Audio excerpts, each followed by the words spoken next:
Welcome into Mustangs Saturday. Thank you so much for joining me on this 4th of July weekend. Lots to get to today, so let's get down to it. The St. Joseph Baseball Hall of Fame features some very impressive baseball and softball athletes, coaches, founders, and so much more. This year's inductees, the entire Pony Express Baseball League.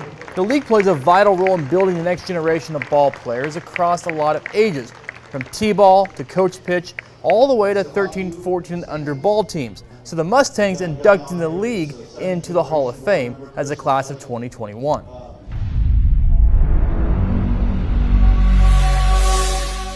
All right, if you're needing to get your Mustangs fixed in before the end of the season, there's still a lot of opportunities and some this week at Phil Welch Stadium. Tomorrow night, July 4th, Mustangs go on the road Monday to Clarinda, off Tuesday, back home Wednesday versus Chillicothe. The MINK League All-Star game is Thursday on the road. Mustangs stay on the road Friday at Sedalia. Then next Saturday, the Mustangs hosting the Clarinda A's back at Phil Welch Stadium.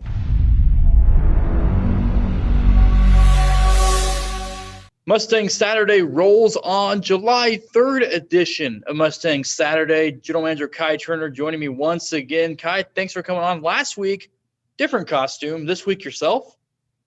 Yeah. Which costume do I look better in, Chris? Depends who you ask. Asking me, the eagle was very distracting because I was looking at the eagle's face, trying to look at your face, looking all over the place. It was not working. Well, my eyes are up here today, so that's right. I'm looking right at you. July 3rd and 4th weekend, very special weekend for you guys. Start with this one. Favorite July 3rd memory that you have? Well, you know, we like to have fun here. And July 3rd, we've had some fun. We've played the U.S. Military All-Star team back when they were around, and I'll never forget that ceremony where they present the flag to a veteran in the area, and that was tremendous and so much fun. For a couple of years, 3 years, I believe we had a bald eagle out of a bird sanctuary that would come here and fly. And it was trained to fly a specific direction, and never did. But we always tried. There was one year that it landed right next to the bounce house. Another year that they couldn't fly, but would take photo ops. And then another year where it landed in City Councilman Spanky Odell's yard. So we've the birds always kept us on our toes, and I think that's why I had the costume on last week as an ode to it. But and then there's also, you know, the year, I believe it was 2018 when we invited Abraham Lincoln. Yes. We found an Abraham Lincoln reenactor, tremendous, and looked, talked, did everything. And you know, when you have Honest Abe there, you want to give Abe the chance to give the Gettysburg Address, and so I think we can all, you know, unite behind that, Abe, and what a once in a lifetime opportunity that was. And when Abe showed up, I said, Abe, it's July 3rd. It looks pretty warm out here today. And he said he was in his summer coat. And wouldn't you know it, we were about 2 words from finishing the Gettysburg Address when Abe kind of choked up a little bit and proceeded to vomit on home plate as well as my microphone. And so for the first time, I think in Mustangs history, I was speechless. That doesn't happen often at all.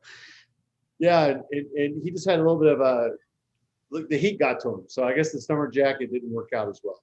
But he's okay. Abe's okay now. Well, Abe was better that night. Yeah. Abe was better that night. Some electrolytes in him, so yeah, some Gatorade. So he was okay. He recovered well. It's hard to top stories like that. So we'll just see where I go here at this point with you.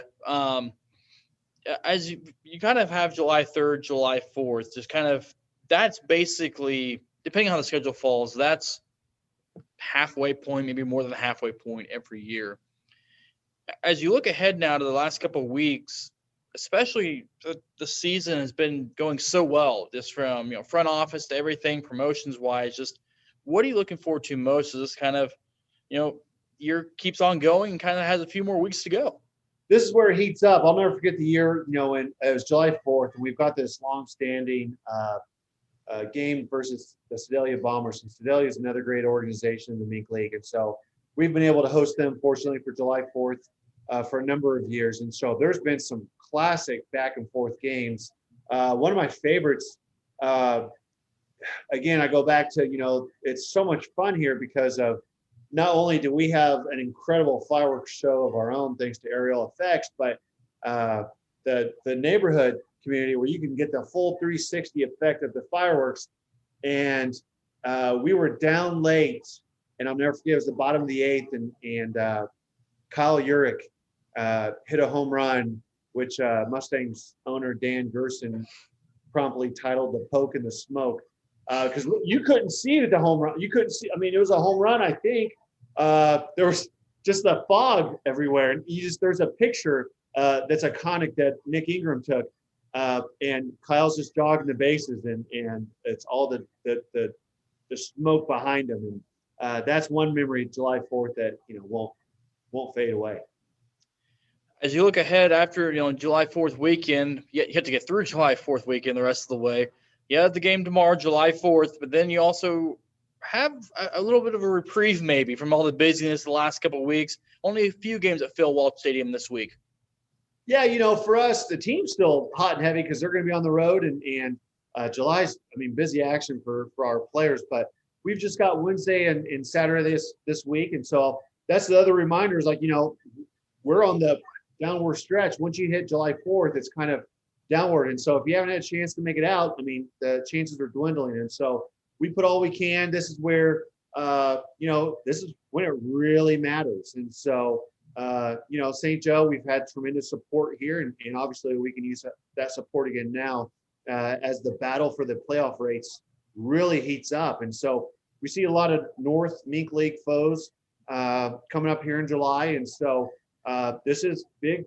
Essentially, every game's a playoff game. And so we've got our promotions and the fireworks, dollar beers, and all that stuff. But this is also like the gripping part where every pitch matters. And so it's a lot of fun and something we always look forward to.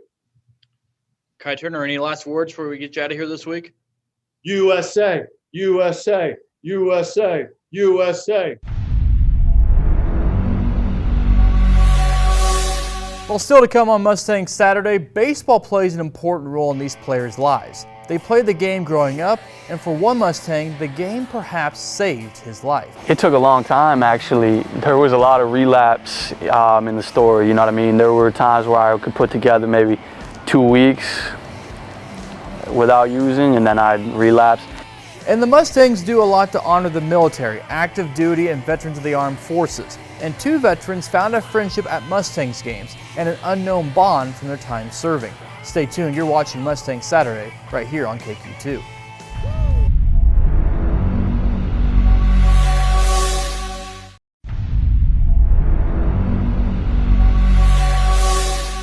Welcome back to Mustangs Saturday. Ed Vanover and Glenn Dyer both bravely served their country in active duty. And in retirement, they share a love for Mustangs baseball. And with that love, they also discovered a bond they share. Ed Vanover and Glenn Dyer, 2 longtime Mustang fans, both coming from Marine families, serving their country in the Marine Corps. Glenn's background in, helicopters, I have the utmost respect for helicopter pilots. His brother was actually in 3-3, 3rd Battalion, 3rd Marines, which was the second infantry battalion I was ever attached to. So that brought us a little bit closer together because of his brother Fred. I'm not a hero. I not like Ed, but I did what I could when I could. I'm very proud of the people that I served with. My brother, unfortunately, I miss him. But the rest of the story is just, we're here. Vanover and his wife Nancy started attending games back in 2009, while Dyer and his wife Leslie's fandom began in 2010, and the friendship grew from there. The helicopters that, took us off the embassy roof in 75 out of Saigon some of them pilots were probably flying with Glenn when he was in Vietnam. So, there's a bond there that can't be broken no matter what. I think true respect for each other's accomplishments in the Marine Corps, our terminal rank, we did what we could and we were recognized for it. That's probably the biggest part of it. While neither one consider themselves to be heroes or anything more than just two men doing their part, there are a lot of people and those in the Mustangs organization who think the world of the men and women like Dyer and Vanover who sacrificed for their country. They recognize all the branches out there. They recognize the National Guard, the Army Reserve, so it means a lot that the Mustangs go out of their way to recognize the sacrifice that these young men and women put forward. It's hard to find the words and the feeling that are buried inside that you to express to anybody else. It's one of those things you got to do it to know it or to feel it.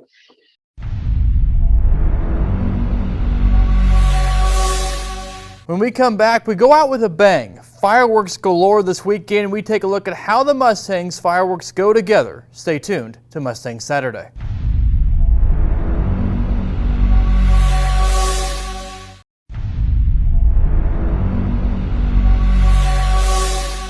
MINK League Commissioner Ron Rodriguez joining me on the show this week. Sir, thank you for coming on. Thanks for having me, Chris. I really appreciate it. It's good to be back out here for the MINK League this year, having the Mustangs and the rest of the league being able to play in 2021. What are your overall thoughts as we're about halfway through the season now? Hey, I think for the most part, we're being very successful and just doing just as you said. We're back out playing ball. We have fans in front of us. We're having fun. The weather's for the most part cooperative with us, and everything seems to be very competitive within the league. I think heading into this year, I think there's a lot of curiosity, excitement, just maybe some nerves kind of along the way of hopefully getting things, figured out and timed out of the season. Overall, how do you feel kind of like the league handled the balancing act of making sure guys could come in and play, making sure that, fans could be back, making sure everything was kind of in line? How do you feel like everything kind of worked out for you? I think we did a very good job with the balancing act of making everything work. And the 2020 vision backwards is a lot to do, but from where we were at looking forward, you still didn't know at that time, say the first part of April, mid-April, where we're going to go with the COVID and the pandemic and everything, and how we were going to get people in the stands. Each town had their own setup and what to do about it, and we got real lucky. Things started opening up about the time that our season started. Most of the players have been immunized, and we strongly suggested that they would be. And most of the host families, the ones that we lost, are ones that want to get out and travel. That they're tired of being cooped up, but for the most part, we've got some new ones. And we've got some, most of our old ones came back. What's been the proudest, I guess, part of the job for you so far as being the commissioner of the league? The proudest part of the job, probably just navigating through the last year. I mean, that was a big deal for everybody at any sports level, any type of venue, and trying to get everybody in the same wavelength. And I know we disappointed a lot of fans by not playing, but and at the time it was kind of not the right thing to do, but people were real upset that we did it when we pulled the plug on the season last year. But once again, as you went along, you figured out it had to be done. We couldn't play last year the way things were going. I have to ask you this question. I talked to Adam Maddox a few weeks ago, back in 2011. I think you know where I'm going with this one. You were the umpire behind the plate that night. And Adam swears he doesn't know what was going on, but he remembers that strike three call to end it, the no-hitter. Do you remember that last strike, that last out? Because the videos are all out there and everything. And The pitch may have been a little high, but you know what? That happens, right? I remember the first baseman from Nevada. He was about 6'7" or 8. I mean, yeah, the pitch might have been high, but it was at his belt level. And by God, you know, it's one of those, I'm a baseball guy, and I wasn't talking to nobody. And, you know, you got to love that scoreboard in St. Joe because it doesn't tell you hits until there's not a goose egg there till, you know, they put a 1 up when somebody gets one. But until then, it's just turned off. And about the 5th, 6th, 7th inning, you kind of notice, hey, might have something here. And from all my days from Little League, all the way up to doing college ball and doing MINK League ball and doing it all, I had not done a no-hitter. And so I'm like behind the plate there, and I'm, you know, kind of still brings chills up my arms here. You know, something we're both tied together there is that I believe it was the first championship for St. Joe. Ron Rodriguez, MINK League commissioner. Lots of good stuff. Thanks for coming on. Hey, thanks for having me. Anytime, Chris, and it's always good to see you at the ballpark when I'm in St. Joe. You two, looking forward to seeing you out there again. Thank you again. Thanks, Chris.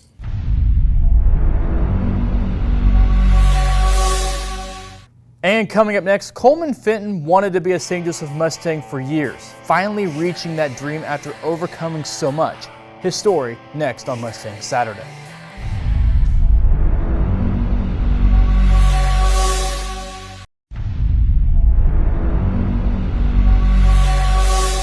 Until he can't go no more. That is driven deep to right field. Back it goes and clear the deck. Dreaming of playing for the Mustangs might sound strange, considering Coleman Fenton comes from Massachusetts, but it makes sense in this story of redemption and second chances.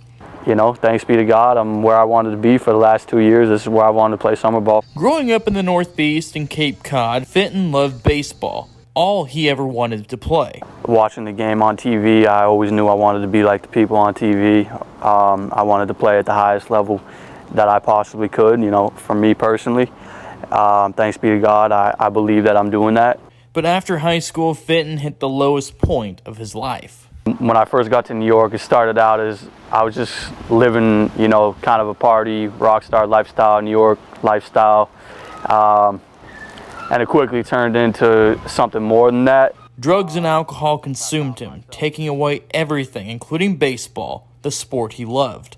It really brought me to places where at a certain point in the addiction, I would wake up and it was literally the only thing that was on my mind. And it took me away from everything that was important to me in my life. It took me away from everything that I wanted. Fenton found sobriety on a few occasions, including getting a chance to play in the MINK League in 2019 for the Nevada Griffins.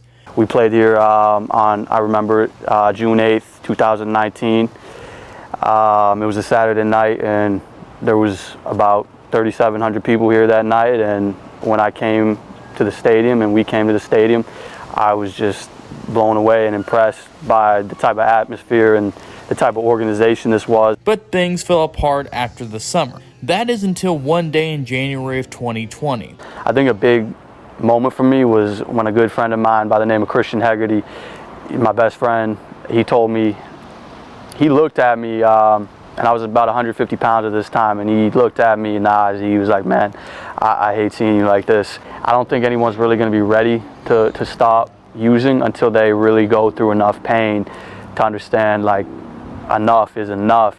Fenton didn't have much luck finding a college baseball team wanting to take a chance on a then 23-year-old catcher. And what I did to fill my time during quarantine was I went and I Googled just about every college baseball team in the nation. And I made a list where I would write the school name, the enrollment, the acceptance rate, the coach's name, the coach's number, and I'm a catcher, so I would look up the catching situation to see if it would be a good fit. He never gave up, and perhaps his life changed when he visited one of his best friends down in Texas at Texas A&M Kingsville. So I was visiting my buddy in Texas by the name of Cam Martinez, one of my great friends. He's a big part of the reason I'm sitting here having this interview. We took a day where we drove to the school, Texas A&M University, Kingsville. And, you know, we're driving around. He's showing me the campus, and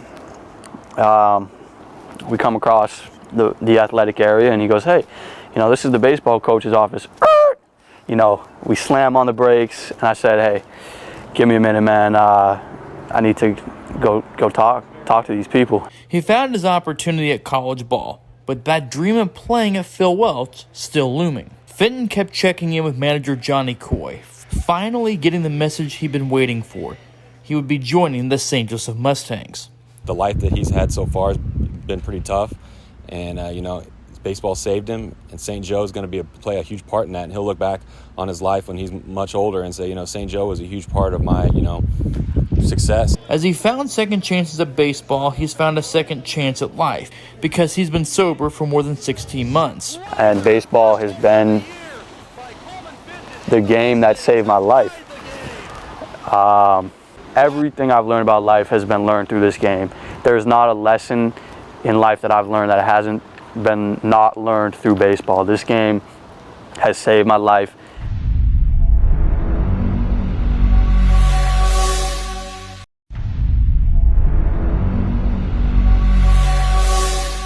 That will do it for another edition of Mustangs Saturday. Thank you so much for joining me this week. Have a fun and safe 4th of July. I leave you with a look at how the Mustangs fireworks shows come together.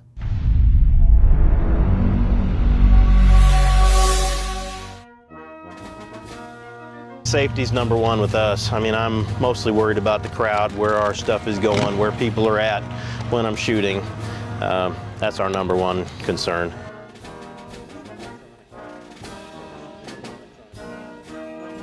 We do spend a little extra time on the 3rd and the 4th because 3rd is a military night. We have a lot of red, white, and blue stuff for that. We generally do some stuff that's along the wall over here, some extra stuff we throw in for that and the 4th of July. We like the fireworks, and we really feed off the fans' reaction. It's great to hear at the end of the night. We can hear the crowd over here cheering, so we're always happy to hear that.